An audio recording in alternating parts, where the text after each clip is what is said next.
значи денеска сакам да продолжиме со она што не сакајки се случај да испадне серија. Мисля, стварно беше не сакајки. Затоа што она што го размислував јас пред можеби месец дена кога зборувавме беше почна да зборувам за црквата. Ќе ви текне. Како црквата треба да биде светла, треба да биде солна или во општеството и така натака во Ефесијаните, во 5 глава таму фатив малце. И мисля дека до тука ќе биде и после по нека време ми текна чекаве, ајде дај да продолжиме од во Ефесијаните 21 до 23 па зборуваше за бракот. А вие сте ме чуле многу пати како зборувам дека бракот и црквата се единствените две институции што Господ всушност ги создал. Дори имате луѓе што ќе ви кажат погледни го бракот на луѓето во црквата и ќе знаеш каква е црквата. Зошто? Заради тоа што двете институции беа направени од самиот Бог. Заповедани всушност ако сакате од него. И кога веќе го истерав тоа, викам денеска ќе ја докрајчам. Ќе завршам таму во Ефесијаните кај што почнав. Сакам да зборувам за семејството, семејните односи малку тука да спомнеме и сакам да зборувам за работата. За едно нешто кое ретко го спомнуваме, а заради кое паѓаме или за кое даваме добра слика или лоша слика во самото општество. Текстот што ќе го читаме, а пак ќе речем, јас се извинувам бидејќи реално ќе беше многу поборо да почнем од Ефесијаните 1 глава, па цело послание да го истерам, како што Никола го тера нели Илија на серија да го истерам јас ова, ама ќе ми извините. Значи денеска зборуваме во Ефесијаните 6 глава 1 до 9 стих. Отворете слободно, најмногу ќе бидеме во тој текст таму собрани. Вели вака: Вие децата бидете им послушни на своите родители во Господа, зашто тоа е праведно. Почитувај ги својот татко и својата мајка. Тоа е првата заповед советување, за да ти биде добро и да живееш долго на земјата. И вие татковците не дразнете ги своите деца, туку подигнувајте ги во воспитанието и науката на Господ. Вие слугите, односно буквалниот текст не е слугите, вие робовите, вика таму, бидете им послушни на своите телесни господари со страф и трепет, во простото на срцето како на Христос. Не работете само за пред очи како човекоугодници, туку како Христови слуги, кои ја извршуваат волјата Божја со сета своја душа, служејќи со добра волја како да му служите на Господ, а не на луѓе. Знаејќи дека секој, па било тоа роб или слободен, ќе добие од Господ според доброто што го направи. А вие, господари, така однесувајте се кон нив и бидете умерени во строгоста, знаејќи дека и над вас самите има Господар на небесата во кого нема пристрасност. Тоа е текстот кој сакаме да го прочитаме денеска. И пак сакам да ви дадам еден контекст само малце, да знаете кај се наоѓаме и зошто се наоѓаме тука. Во првите 3 глави од Ефесијаните зборуваме за доктрина и зборуваме за теологија. Сега, некој ме подсети дека е убаво да ги дефинираме зборовите што значат. Ако ја прашам што значи доктрина, што ќе ми кажете? Ние имаме своји доктрини на кои се држиме. Што значи тоа? Тоа значи, доктрина од латински доаѓа, ако не сте знаеле, значи поуки односно упатства. И кога зборуваме во богословие или нешто друго, викаме дека тоа е кодификација на верувања или некој опус обем на поуки и упатства. Принципи или ставови кои се поучуваат како суштина на учењата во дадена област на знаење или систем на верување. Со други зборови, ајде да ги ја упростам оваа реченица. Доктрина е нешто што го веруваме затоа што велиме имаме основа да го веруваме, тоа имаме докази кои за нас, евангелските протестанти, излегуваат строго исклучиво од Библијата. Значи да разграничам, ако имаме ние доктрина за спасението, која вели поверувај во Христос и ќе се спасиш, викаме од кај знаеме дека е тоа така. Пишува ли во Библијата? Пишува. Каде пишува? Ќе најдеме еден куп стихови, така ли? Има ли индиректни стихови за кои зборуваат за тоа? Има. Ќе ги најдеме и нив. Дури потоа ќе дојдеме на искуството, јас поверував и Господ ме спаси. Ако почнеме од искуството, па ќе бараме стихови да ни го подкрепат искуството, ќе завршиме во ерес. Значи, во основа, тоа е доктрина. Сега, зборуваме дека имаме доктрина и теологија, реков. Што е теологија? Или богословие, ако сакате поденешно. Генерално земено значи проучување на религиозната вера, практика и искуства со особен осврт на проучувањето на Бог и односот на Бог кон светот. Една многу важна работа. Зошто? Ние викаме имаме добра теологија. Имаме добро, јасно, чисто верување. Супер. Како тоа верување се пренесува во практика? Што значи јас да верувам дека Господ може да исцели? Дали тоа значи дека нема никогаш да отидам на доктор? Ќе видим. Тоа ќе зависи од мојата доктрина и од мојата теологија. Од тоа што јас верувам дека е вистина, со докази, И од она што викам дека таа вистина сега ќе биде во пракса во однос на она што јас го верувам за мојот Бог. Просечен човек на улица знае да каже кој сам си помага и Господ му помага. Тоа не е библиска доктрина, не може да биде ни теологија. Тоа е некој слаб Бог кој помага само ако јас не можам нешто да направам. Аман Господи, готов сум, ќе загинам, помагај сега и после те нема, тоа е Дедо Мраз, тоа не е Бог. Ако е таква вашата теологија во однос на Господ, Бог е некој на кој стискаш тастер, даваш 2 свеки, литар зејтин и ти дава нешто, тоа е погрешна теологија, погрешно размислување или погрешно верување во однос на Бог. Значи, првите 3 глави на посланието до Ефесјаните, Павле се занимава со доктрините и со теологијата. Зошто го кажав ова? Заради тоа што всушност го велиме, сакам да си го поставиме прашањето во однос на доктрината и теологијата за ова. Што сакаш да кажеш кога ќе речеш јас сум христијанин? Што всушност велиш? Многу важна работа. Сите се христијани ако не се муслимани. Тоа е вистина? Не ќе да е така. Дали секој што вели јас сум христијанин е вистински христијанин? Дали секој пливач што вика јас сум пливач е вистински пливач? Како знаеме? Фрли го базен. И тоа од длабокиот крај. Таму пак ќе видиш дали плива или тоне. И одма знаеш дали е пливач или не. Многу едноставно. Како знаеме кој е вистински христијанин? По тоа кога ќе видиме каква е неговата теологија, што верува за Бог и во основа на тоа практично како се спасува, и во основа на што си ги базира своите уверувања. Ама тој ми каже, овој ми каже, оној ми каже. Ова треба да го видиме. Јас зборував за ова, како ова треба да влие врз нас како верни христијани, зборував за односите на маж и жена, нели веќе зборував за тоа, сакам денес да зборувам за тоа, за едно нешто што ни е заедничко на сите. Семејство, во кое живееме и работиме, и работата од која живееме. Освен ако не сме пензионери. Нели па и тогаш имаме работа, не седиме сигурно туку така. Повторно ќе кажам, немаме време и жал ми е што вака ги сфатив работите, што не почнавме стих по стих да дадеме малку подлабоко тумачење, туку само одгоре ги поминуваме работите. Ама пред 30 и кусур години го слушав еден човек, еден професор, доктор Хавард Хендрикс, и тој имаше една многу интересна изјава, јас сум ја кажал неколку пати, мислам тука. Он викаше вака, сите сте чуле, вели, оти, можеш да го донесеш коњот до реката, ама не можеш да го натераш да пие вода. Така ли? Он вика погрешно. Нахрани го сол. Оно што јас сакам денес да го направам е да ви дам сол. Да ви направам жедни, самите да си прокопате малку после повеќе дома за оваа работа, да си разгледате, да дојдете до некој свој став и мислење. Значи, 3 работи ќе погледнеме, ама првото е ова една дефиниција, вика вака, значењето на тоа што значи да си христијанин, во основа треба да има темел во тоа што е напишено во писмото. Тоа значи дека треба да имаме некакво разбирање за Бог, за тоа кој е, каков е, како се спасуваме, што значи за нас Божјата благодат или дали воопшто има некакво значење. Може би вие решавате да се спасувате по дела. Во која смисла? Јас ќе направам ова и Господ е должен да ме спаси, например, за откупувањето во Христос. Тоа е дефиницијата. Тоа сакаме да го погледнеме денеска малку повеќе преку неколку страни. Сакам прво да го погледаме од Исус и твојата работа. Твоето работно место, тоа што го работиш, зошто, како, што се случува таму, или струка, повик, како сакаш кажи. Каква разлика би направил Исус, односно Христос, ако се нарекуваме христијани во семејството и во генерално земено секојдневниот живот, што го тераме тука. И сакам да почнам од работата. Затоа што тука вика, вие слугите, ова требаше буквално робовите во закера да биде не, бидете им послушни на своите телесни господари со страф и трепет. И кога ќе спомнеме робство, веднаш имаме голема реакција. Дојдов од Америка. Таму се расправа до ден денес во однос на тоа робство, и извинете ми сите што сте од тој континент таму, ама проблемот ти гледате само многу тесно. Робство што се случило таму во Америка. Робство постои до ден денеска во муслиманските земји. Робство постои во Азија до ден денеска.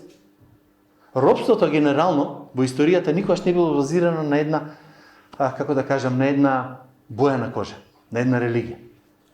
Никогаш. Ти си бил роб, ако те фатат, ако те заробат, ако си бил роден во робство или нешто такво. Тука. Мора да бидеме многу прво јасни. Прва работа. Мораме да го сватиме ова многу јасно и чисто, бидејќи јас гледав еден речник, библиски речник, бидејќи робството во Римската империја прво воопшто не беше засновано на раса. Вие може да најдете многу луѓе кои биле тутори, учители, музичари, не знам си што, а биле робови.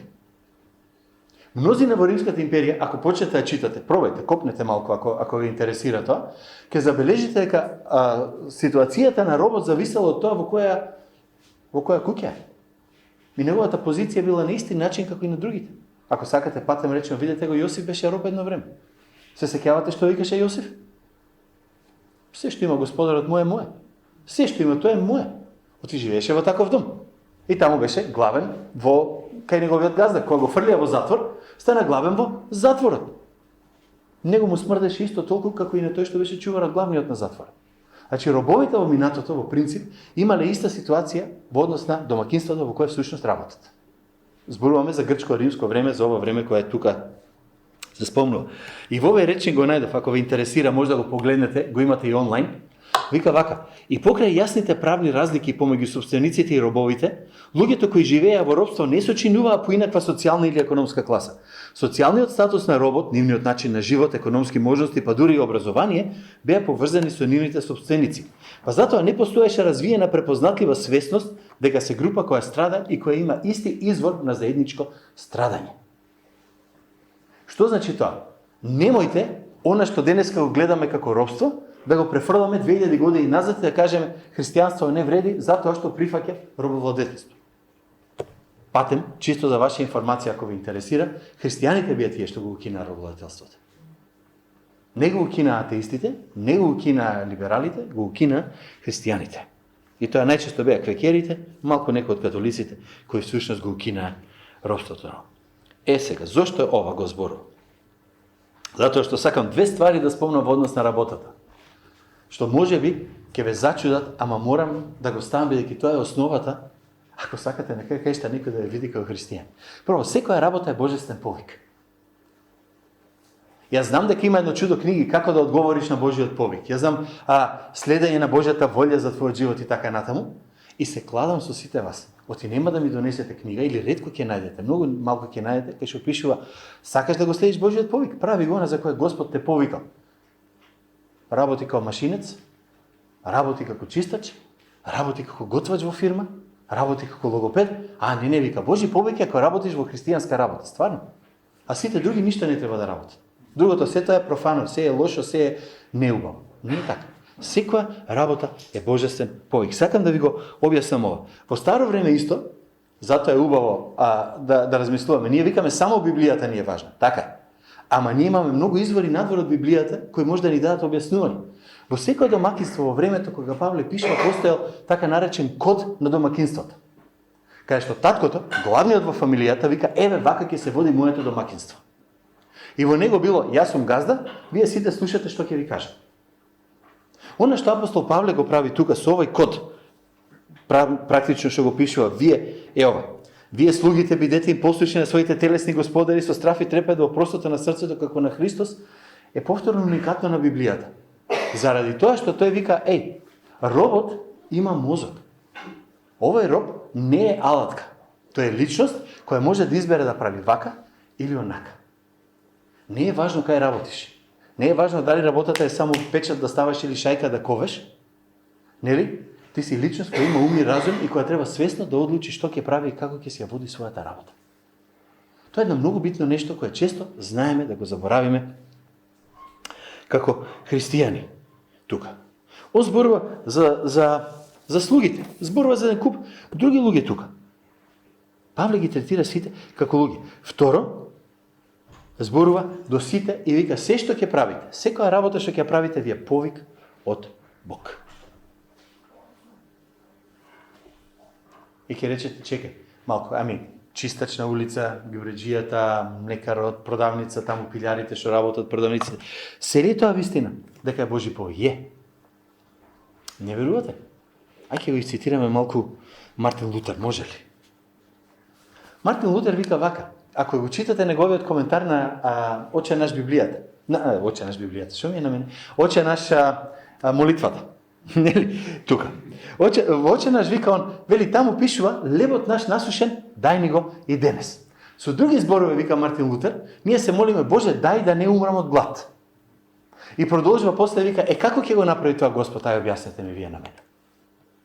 Мана од небото ќе падне? Вика: не. Има некој што ора, има некој што копа, Некој што сади, некој што жнее, некој што ќе го стомеле брашното, некој што ќе го донесе, некој што ќе го испече и некој што ќе ти го продаде. Ти ќе го купиш и ќе го изедеш. Бог ќе ти обезбеди се што ти треба преку луѓето. Сте мислеле некој пати на тоа? Секој од овие луѓе, од оне што сее, од оне што жнее, од оне што го продава лебо што ќе ви го донесе пред врата, ја исполнува Божјата волја, работи за Господа. Лутер оди и подалеку, всушност таму во Псалм. Пате, се сеќавате ли за време на ковид, не знам колку возевте, колку се движевте, ама кога поминувавме на влез во Скопје, на неколку влезо имаше огромни постери, камионџи и ви благодариме. Ви текнува на тоа. Знаете зошто? Тогаш ни текнува, ако тој камионџија не вози, не може храна ни донесе во Скопје. Сега 5 пари не даваме за нив. Ама тогаш гледавме дали ги пуштаат на граница да поминат, што да направат. Како Господ ги обезбедуваше нашите потреби? Преку луѓе кои го работеа тоа како повик. Ајде размислувате малку на тоа. Во Псалм 145 има 147 има еден стих, например, вика: тој ги зацврсти резињата на вратите твои.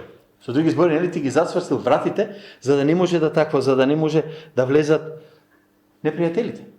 Лутер за овој псалм исто така вика: да, замислете си, вика, Господ да пушти ангели. Ево, замислете вие, Господ во Скопје се да регулира преку ангели. Добро, лошо, судски систем, правен систем, кратци, разбойници, се до тоа да се решава и регулира со ангели. Колку ќе беше убаво, нели? Ама не е така.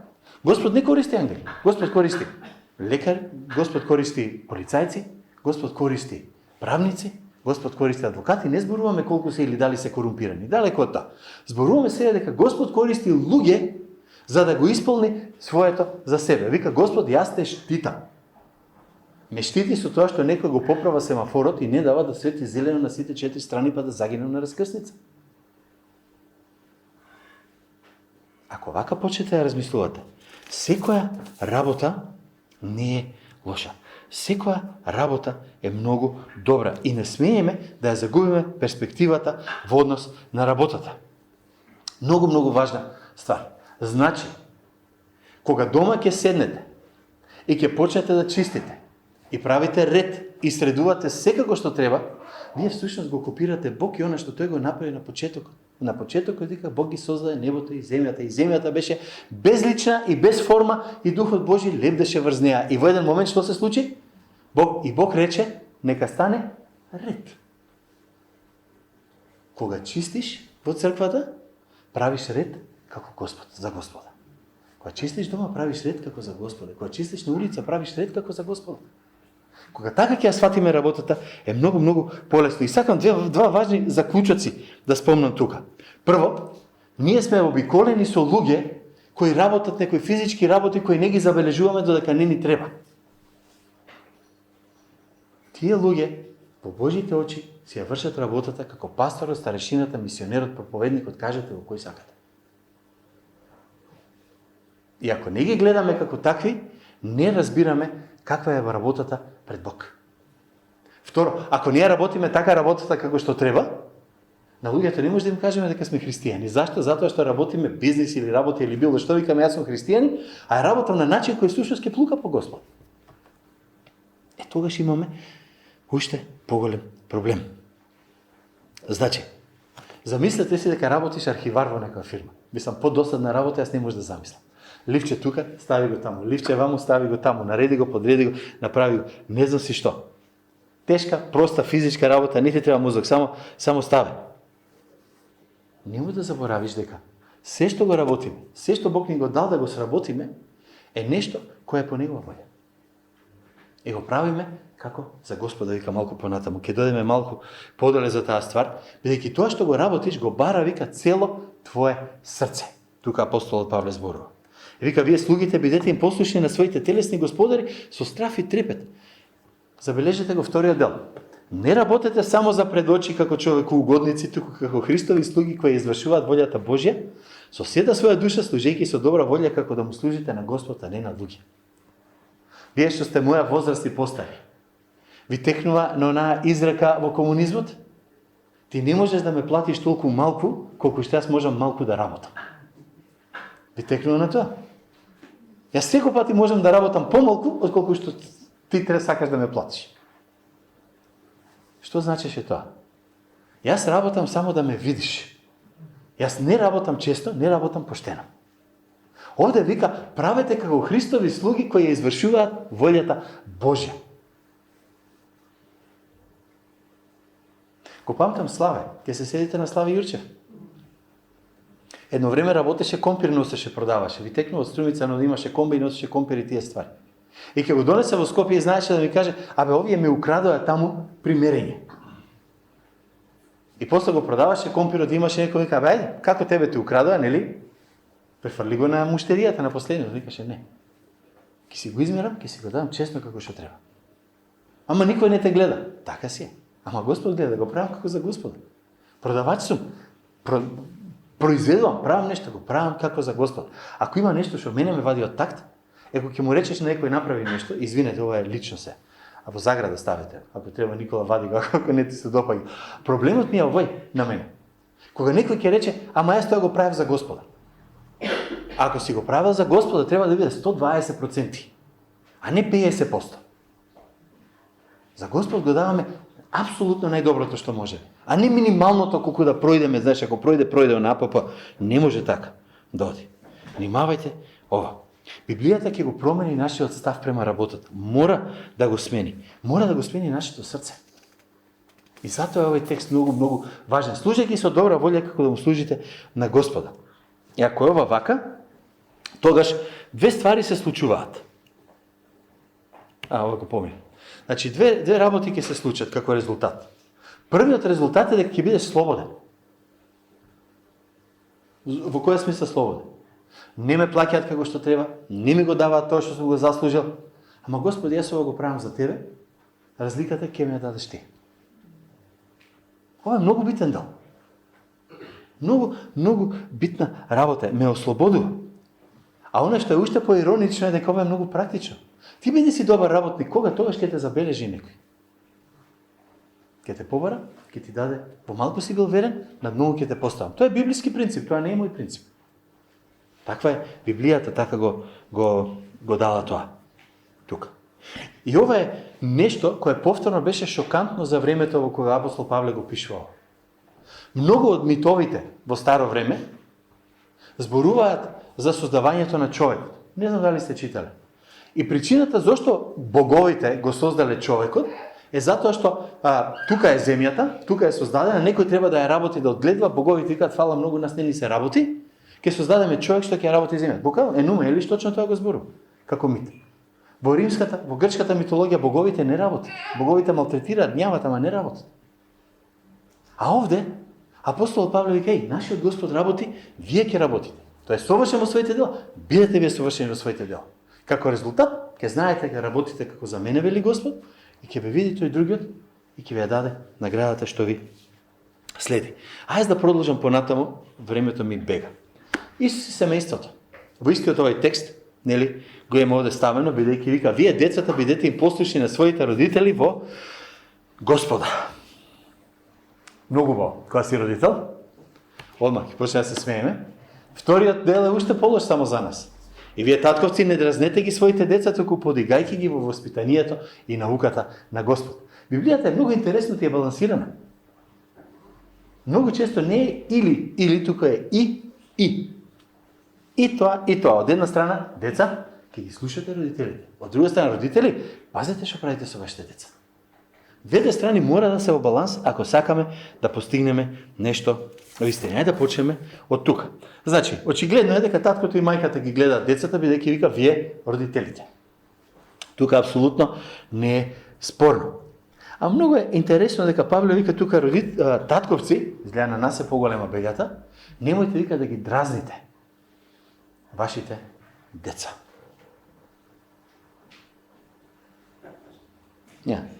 Интересно. Ама, пак се враќаме во старо време, во римско време родителот беше собственик на децата. Родителот беше собственик на децата. Да го убие, не мораше да одговара. Така што во овој момент Павле ги става децата и родителите на едно исто ниво. Тука повторно ги става. Вика, родители, пазете. Некако онај кодекс или код што го правеле другите, ти си татко, ти си главен, руши се пред себе, гази, прави проблеми. Не. Ти си родител, ама ти имаш одговорност. Другиот си има од таа страна одговорност. Не дразнете ги, всушност значи немојте ги предизвикате на гнев, на бес. И всушност два начина има на кои тоа се прави. Може да има и трети, ама јас не можев да се сетам или не можев да најдам по коментарите. Едната страна е кога родителот сака да живее преку своето дете.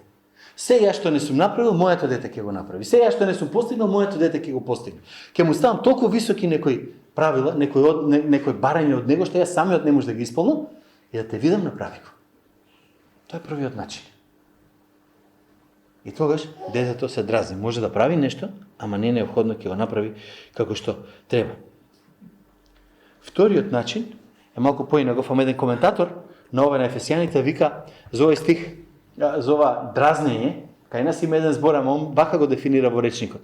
Претерана сурова дисциплина, неразумно високи барања, злоупотреба на авторитет, нечесност, постојано критикување и осудување, понижување на детето, како и разни други непримерни форми на безчувствителност кон детските потреби и чувства.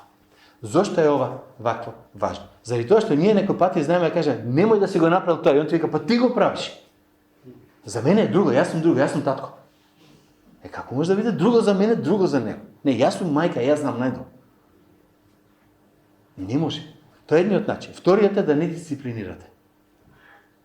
Вториот начин, нешто немате јака дисциплина, туку немате издисциплина.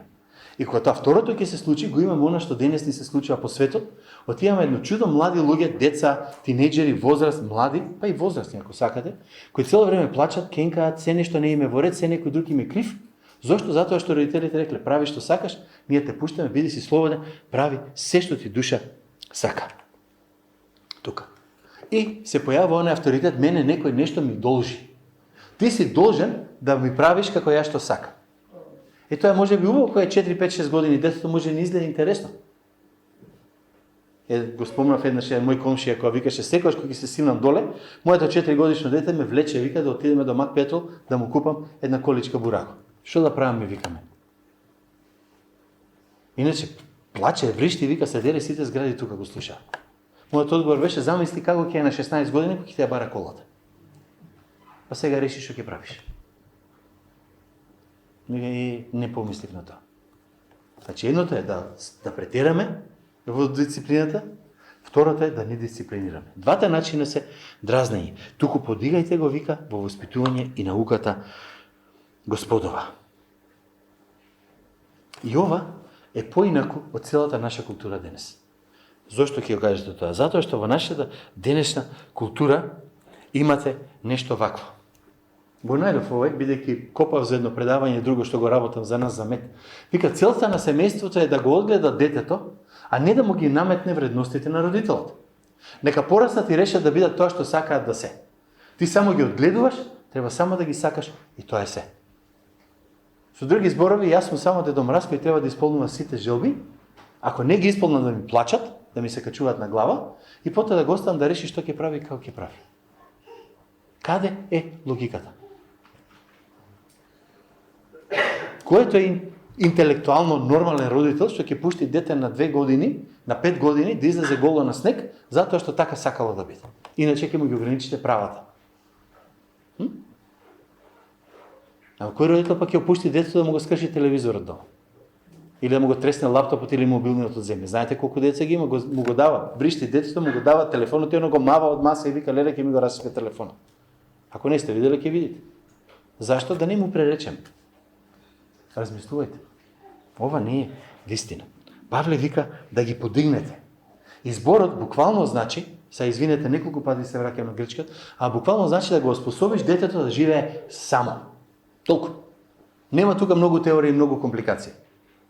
Особено кога личноста ќе стапи во брак. И ние кубуриме, знам. И Давид ми е мене во брак 2,5 години и знае некој пати слузи да рече, чекај да кажам ова, чекај да кажам ова. Нема што да кажеш. Ќе го остави својот татко и својата мајка, ќе се прилепи кон својата жена и двајца да стануваат едно тело, се двојат. Не се веќе моја одговорност. Готово, заврши. Не е ова сура, ова е реалноста. Иначе не сум го исполнил ова да ги подигнете во Господа. Ако не сме успеале нашите деца да ги воспитаме да бидат независни, не сме воспитували. Нажалост, така доаѓа. Што да правиме? Тоа е Библијата. Овде доаѓа. Сега, вика, вие, децата, бидете им послушни на своите родители во Господа. Зошто? Зашто тоа е, вели, праведно. Тука. Праведно. И потоа зборува, ја спомнува на заповед, почитувај ги својот татко и својата мајка, тоа е првата заповед, советување за да ти биде добро и да живееш долго на земјата. Сакам да забележите уште нешто овде интересно. Овде вика, почитувај ги, не вели послушај ги. Сакам да објаснам што мислам под тоа. Повторно се враќам. Имав една ситуација, делевме божикни пакетчиња и дојде на мајка кај мене и дај ми пакетчи за мојата керка, керка и не е таму, па добро, колку е стара твојата керка? 24 години. Па добро бе, викам, она е студентка, не е она дете да дам пакетче, вика, па и она ми е моје дете. Па јас сум нечие дете, не сум излагал, не знам, штркне ме донот. Ама тоа не значи дека ќе бидам дете цел живот, ќе се однесам како дете. Јас ги почитував моите родители до крајот на нивниот физички живот. Тоа не значеше дека секогаш ги слушав моите родители до крајот на нивниот физички живот. Зошто? Затоа што тоа не го бара Библијата од мене. Едно е да дадам почит, да кажем имаш право да кажеш, да те испочитувам, да те слушам, не мора да те ценам. Имате разни семејства. Имате катастрофални семејства во кои имате хаос и не знам си што. Тоа не значи дека јас треба да видам цело време да, јамин да кажем на се. Почита можам да дадам со тоа што нема да се расправам, нема да се карам, нема да викам, нема да се дерам, нема да се обидам да се осветам или не знам си што. Ќе простам, ако направиле некој проблем. Сето тоа ќе биде тука дел, ама тоа не значи оти мора да го послушам се што ќе каже. Инаку, пак ќе се вратам назад, тогаш јас како родител не сум успел да го подигнам моето дете таму кај што треба. Овие две работи пак забележувате одат двете заедно тука. И зошто го правиме пак тоа? Прво заради нашите деца. Оти моите деца ќе се однесуваат према мене како јас што се однесував према моите родители. Не ви се верува, проверете, ќе видите. Распрашате, секој пат ќе биде така. Оти не гледај што правам, слушај што ти зборувам. Обратното е, те гледам и учам. Значи, внимавајте многу добро на оваа работа. Второ, ако не простиме, ако не сме спремни да им ја дадеме почита која бара Библијата, или почитувај ги таткото и мајка ти, значи дека или не сме простиле, или имаме некоја гордост, или некоја ароганција, или не знам што е веќе тоа во нас, ќе не јаде, нема да ни даде мир. Прости и заврши. Многу едноставно, многу лесно. Треба да земеме од родителите се што имало добро. Треба да не земеме се што не чинило. Знаете како ќе ја дадеме почита? Кој ќе може да кажеме, па ова го направи како треба. А секој пат може да најдеме нешто во ред. Не мора се ништо не чини. Барем малку може на овој или на оној начин да дадеме почит. И луѓето си мислат, Павле зборуваше во тоа време, кој знае како гледале на тоа луѓето. Се чуделе. Затоа што било контракултурно. Исто како што е контракултурно и денеска. Дека денеска луѓето викаат, јас до вчера бев, вика, атеист, сега сум христијанин, зошто отидов во црква, се крстив и сега почнав веќе си терам натам. Не го сменил животот, не го сменил односот кон родителите, кон децата, кон работата, кон ништо не го сменил животот, а вика јас сум христијанин. Тука тоа не оди. И кој е клучот? Клучот е што прави Исус во мојот живот. Многу една битна работа. Што прави Исус во мојот живот? Знаете, еден автор вика вака, Исус беше послушниот син кој ја загуби во наводници љубовта на таткото, за да ни биде простен нашиот греф и да не донесе во своето семејство. Сеќавате што викаш Исус, Боже мој, зошто ме остави? Дали Исус престана да го почитува таткото? Што беше спремен да го казни? Не. Дали имаше право да каже, јас имам проблем со ова работа? Го кажа. Дали го испочитва таткото? Уште како? Зошто го зборам ова? Заради тоа што заради Исус Бог станува наш татко. Ако Исус е на вистина во мојот живот, ќе се вратам сега назад за минутка на почеток што зборувавме за мојата богословија или мојата теологија. Ако Бог го гледам како создател на светот, како татко, како некој кој мене ме создал, тогаш јас гледам како некој кон кого имам одговорност. Ако сакам да се наречам христијанин, тогаш морам да ја исполнам волјата на тој татко, како што тука и апостол Павле напишал и како што првата заповед да почитувај го таткото и мајка ти, морам да го почитувам Бог како татко. Нема да кажам црквата како мајка, иако во православието ќе ви го кажат и тоа, и држи до некаде. Што ги правим? Ако јас на вистина сакам да се наречам христијанин со името Христово, тогаш моето однесување кон мојата жена, тоа од претходниот пат или предпретходниот како беше, моето однесување кон моите деца, моето однесување кон моите родители, моето однесување кон работата, мора да биде поинакво. Мора да биде видливо. Мора да биде, да кажеме, поглед неводи. Не викам дека мора пред сите да сте транспарентни. Ама знаете, може да кажете, те интересира како работам, бујрам, поглед. И да нема од што да се срамам и да се плашам. Од мојот однос со моите деца, не сум совршен. Ќе ме видат како се карам со нив, ќе ме видат како се расправам, ќе ме видат како грешам. Ете, во секој терапевт кој работи со брачни проблеми и така натаму, ќе ви каже дека најздравото нешто за едно дете во семејството е да види како таткото и мајката ќе се скараат и како потоа ќе се смират. Затоа што учат како да функционираат во светот околу нив. Не е, јас се скарав и веќе овој ми е непријател до крајот на животот.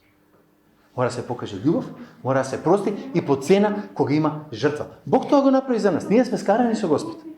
И Бог, кој е скаран со нас, всушност што прави? Не помирува на негова штета.